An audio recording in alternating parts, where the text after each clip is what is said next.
Here's our commander, Chris Ferguson. He's in the suit-up room. He's having a fit check of his helmet.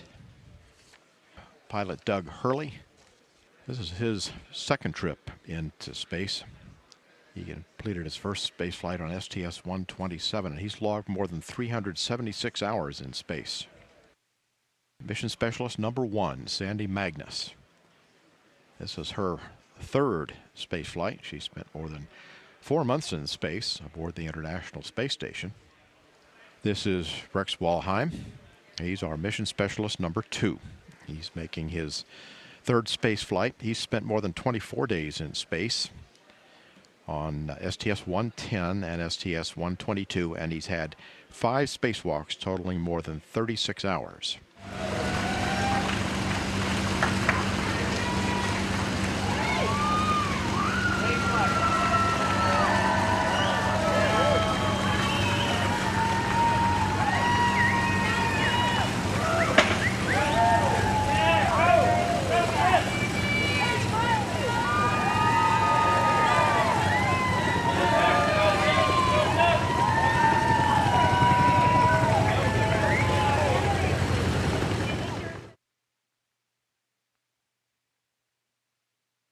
Got a great shot of Doug here over on the right. He's looking over pretty much directly at the camera. What he's actually looking at is he's got a checklist over there that he's taking a look at.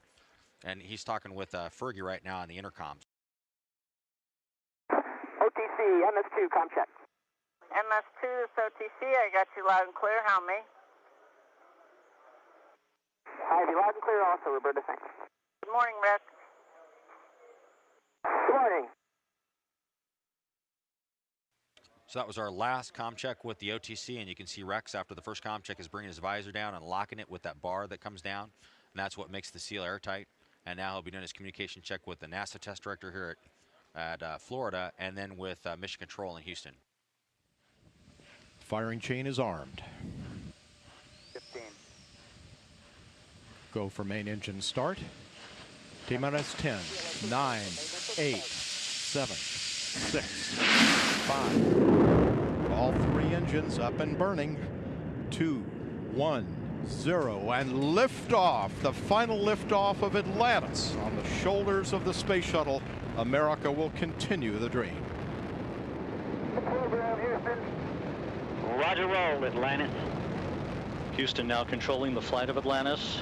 The space shuttle spreads its wings one final time for the start of a sentimental journey into history.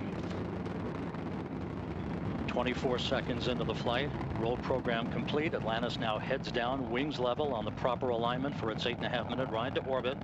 4.5 million pounds of hardware and humans taking aim on the International Space Station. 40 seconds into the flight, the 3 liquid fuel main engines throttling back to 72% of rated performance in the bucket, reducing stress on the shuttle as it goes transonic for the final time. Engines now revving up, standing by for the throttle up call.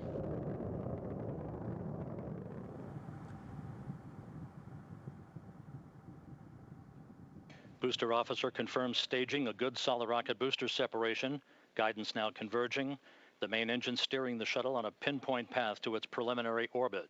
2 minutes, 20 seconds into the flight. Atlantis already traveling 3,200 miles an hour, 35 miles in altitude, 50 miles downrange.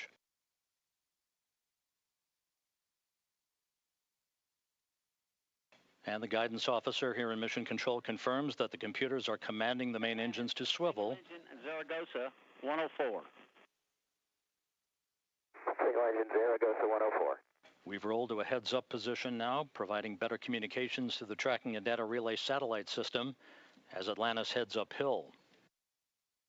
6 minutes, 20 seconds into the flight. Booster officer confirms main engine cutoff. For the last time, the space shuttle's main engines have fallen silent as the shuttle slips into the final chapter of a storied 30-year adventure. Now standing by for external tank separation.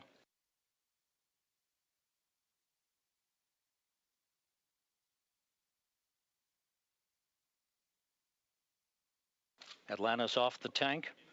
Commander Chris Ferguson will be maneuvering Atlantis now into an orientation to enable Sandy Magnus to capture digital still imagery of the external fuel tank as it drifts away. So OMS 1 is not required. Your preliminary OMS 2 TIG, 37 minutes.